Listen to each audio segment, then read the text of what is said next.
नमस्कार दोस्तों, मैं सौरभ जीएस दुनिया में आप सबका बहुत बहुत स्वागत करता हूं। हम लोग यूपी पीएससी आरओएआर और यूपी पीसीएस 2024 के लिए मुगल साम्राज्य का पतन यानी ये मॉडर्न इंडिया का चैप्टर है। मुगल साम्राज्य का पतन और ये अध्याय 2 है। अध्याय 1 हम लोगों ने यूरोपीय कंपनियों का आगमन अपने वीडियो में आगे क्वेश्चन आंसर के रूप में करा दिया है। तो अब हम लोग मुगल साम्राज्य के पतन पढ़ रहे हैं और इसका ये पार्ट 2 है। इसमें जो शासक है, प्रथम शासक है इसका बहादुर शाह प्रथम। तो आइए इसके बारे में हम लोग डिस्कस करते हैं।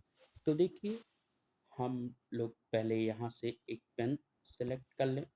जी, अब देखिए बहादुर शाह प्रथम मतलब इसके पहले की थोड़ी-सी मैं कहानी आपको रूबरू करा दूँ कि जो उत्तर मुगल कालीन शासक थे, उत्तर मुगल कालीन शासक में औरंगज़ेब की मृत्यु हो जाती है और उसके जो 4 पुत्र थे मतलब औरंगज़ेब की मृत्यु के बाद उसके पुत्रों के बीच में उत्तराधिकार के लिए युद्ध होता है। उसका सबसे बड़ा पुत्र मोहम्मद मुअज़्ज़म, दूसरा पुत्र मोहम्मद आज़म, तीसरा पुत्र मोहम्मद कामबख्श और 2 पुत्र हैं मोहम्मद अकबर और मोहम्मद सुल्तान। ये औरंगज़ेब की नीतियों से मोहम्मद अकबर और मोहम्मद सुल्तान जो थे, ये औरंगज़ेब की नीतियों से बहुत ही ज़्यादा क्रुद्ध थे, इसलिए इनकी पहले ही मृत्यु या हत्या करवा दी थी औरंगज़ेब ने।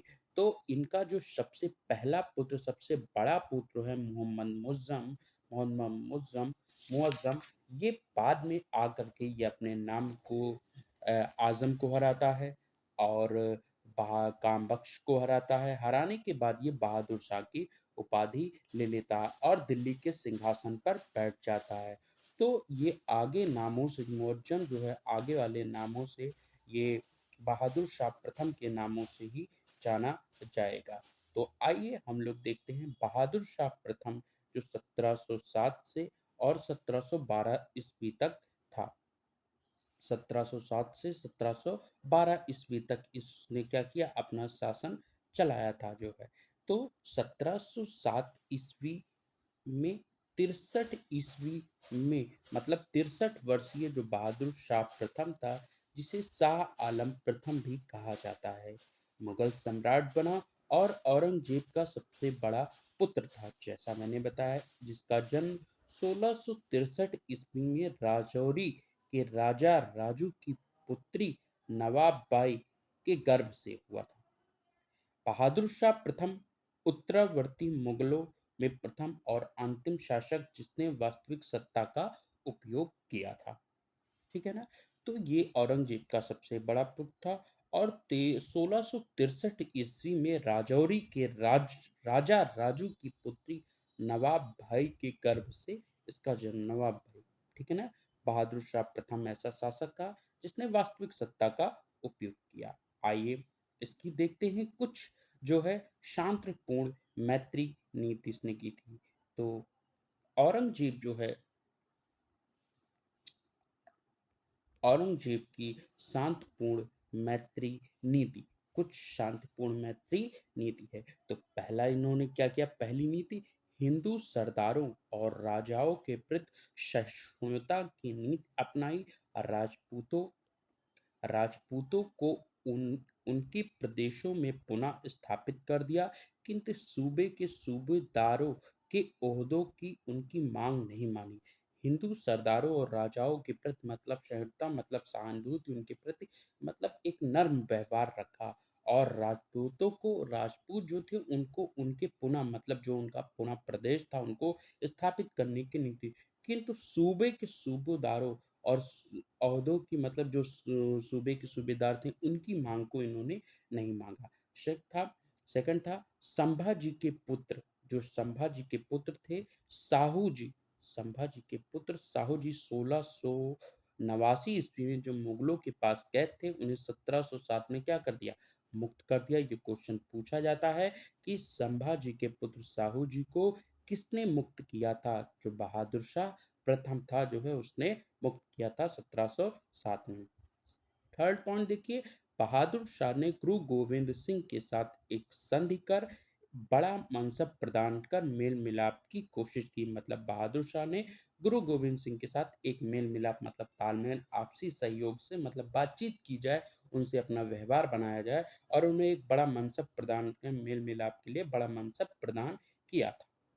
आइए कुछ देखिए, उसके बाद क्या है कि बुंदेल सरदार छत्रसाल और जाट सरदार चूड़ामल के साथ भी मित्रता की नीति अपनाई। उन्होंने क्या था कि जो बुंदेल के सरदार छत्रसाल थे और जाट सरदार चूड़ामल के साथ अपनी मित्रता की क्या की नीति अपनाई।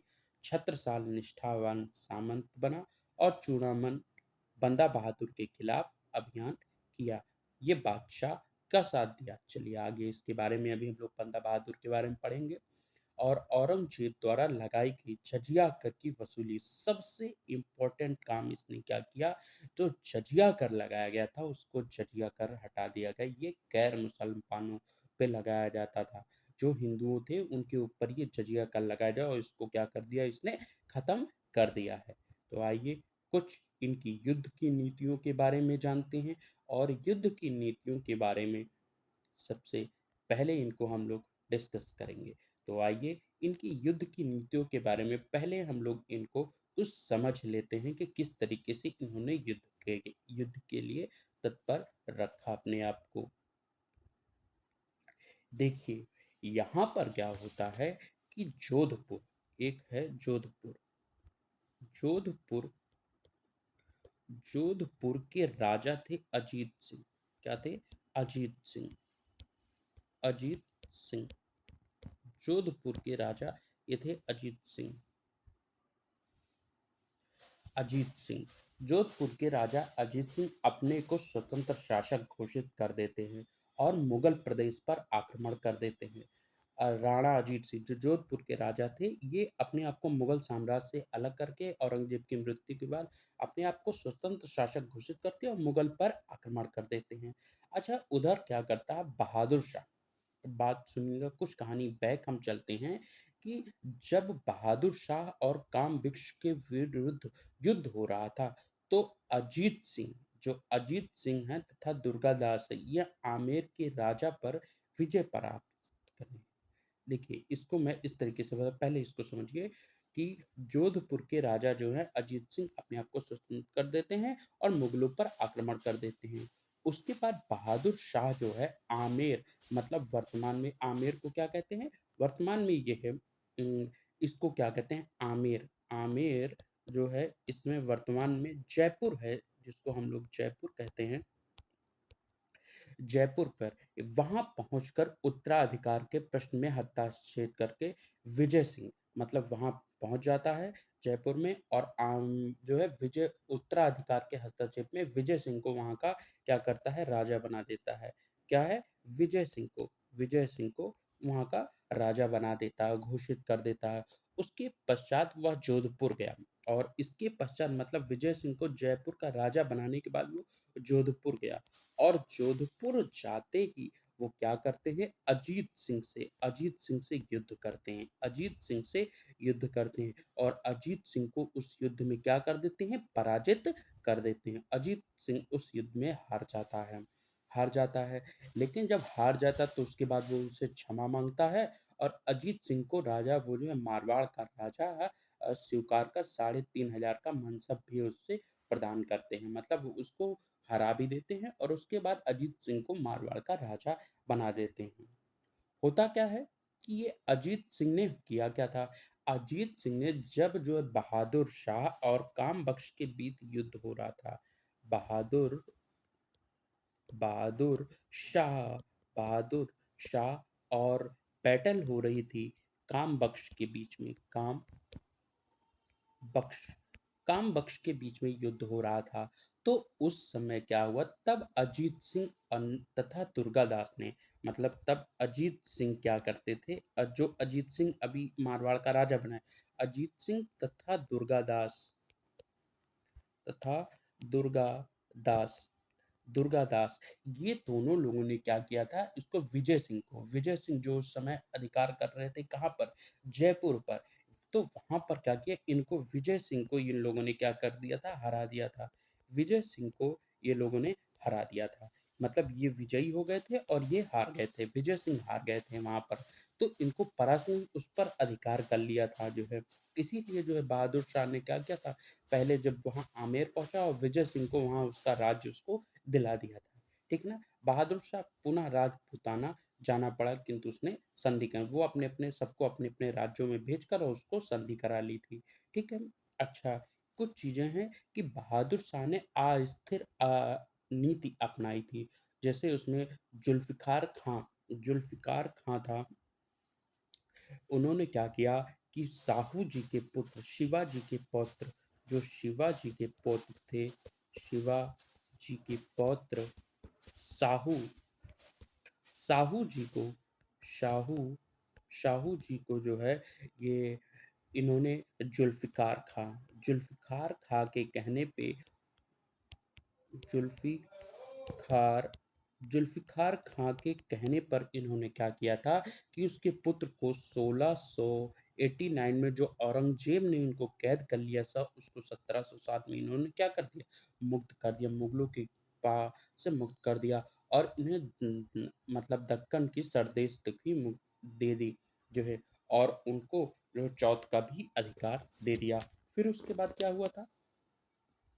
कि जो है मराठा राज्य फिर यहाँ से इसके बाद साहू और मराठा स जो हुआ आइए नेक्स्ट चीज़ पे हम लोग चलते हैं।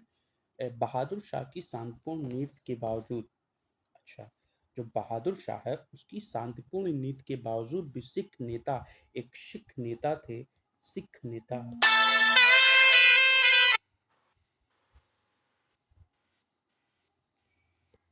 सिख नेता थे बंदा बहादुर सिख नेता बंदा बहादुर थे वो उन्होंने क्या कर दी बगावत कर दी बहादुर बंदा बहादुर उन्होंने क्या कर दी सॉरी सिख नेता क्या थे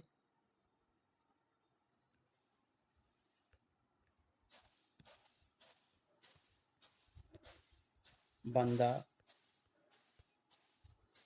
बहादुर इन्होंने क्या कर दिया इन्होंने बगावत कर दी बंदा बहादुर की सबसे महत्वपूर्ण विजय 1700 जो बंदा बहादुर थे वो 1710 में सरहिंद की विजय प्राप्त कर ली सरहिंद की विजय प्राप्त कर ली और इन्होंने जो है 1710 में जब सरहिंद की विजय प्राप्त कर ली तो वहाँ पे गुरु नानक देव के जो है सिक्के को इन्होंने क्या कर दिया जो है जारी कर दिया गुरु गोविंद सिंह के गुरु नानक व गुरु गोविंद सिंह के नामक सिक्के जारी कर अंततः बंदा बहादुर जो है वो लौहगढ़ लौहगढ़ एक स्थान है वहाँ पर इनको हारना पड़ा पराजय झेलनी पड़ी जो है ठीक है और इसके बाद 1712 ईस्वी में लगभग अ, बहादुर शाह की मृत्यु हो जाती है और यहीं पे उसका जो है शासन इंत हो जाता है ठीक है और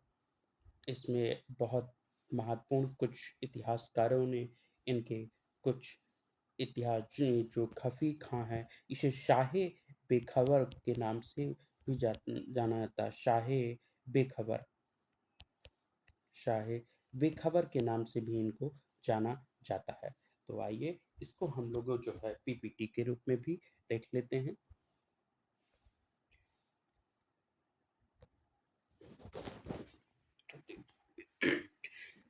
क्या होता है जोधपुर में राजा अ,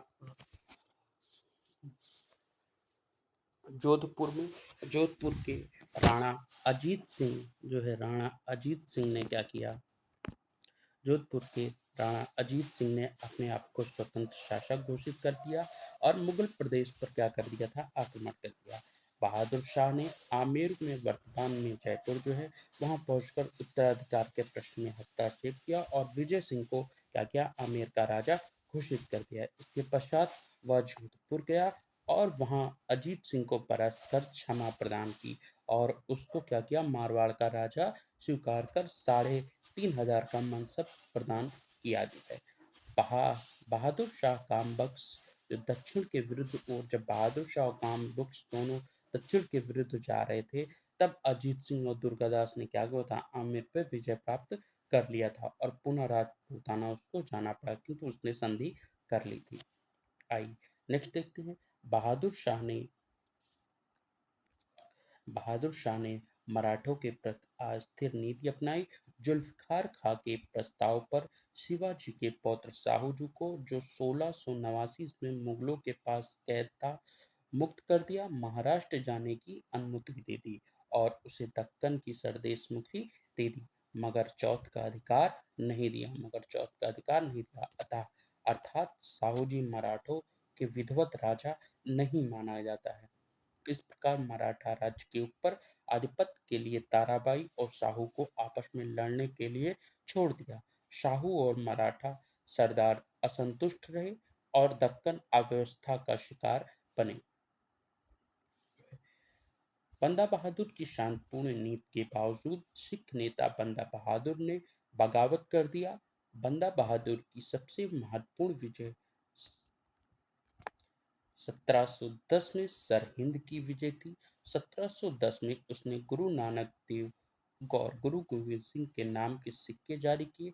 अंततः बंदा बहादुर को लौहगढ़ नामक स्थान पर पराजित होना पड़ा। 27 फरवरी 1712 ईस्वी में बहादुर शाह की मृत्यु हो गई और लौहगढ़ में पुनः सिखों ने वापस ले लिया जो है। आइए नेक्स्ट। बहादुर शाह के दरबार में एक अन्य महत्वपूर्ण घटना थी।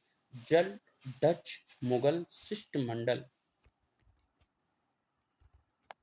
जो डच मुगल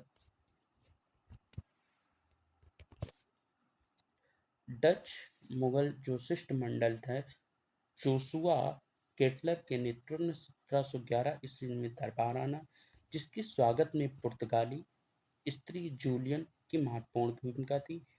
इसे बीबी या विधवा की उपाधि विभूषित की गया।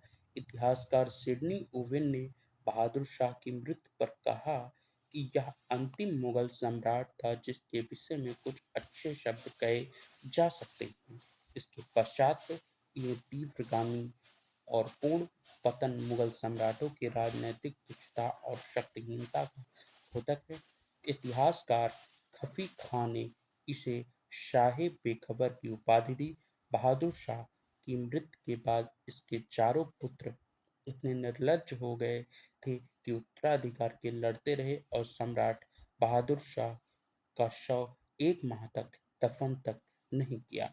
तो यहीं पे यह हमारे टॉपिक समाप्त होते हैं। बहादुर शाह प्रथम का टॉपिक समाप्त होता है। आगे हम लोग कल इसके और भी शासकों को हम लोग अगली वीडियो में पढ़ेंगे। तब तक के लिए धन्यवाद। इस चैनल को लाइक शेयर एंड सब्सक्राइब करना ना भूलें। Thank you.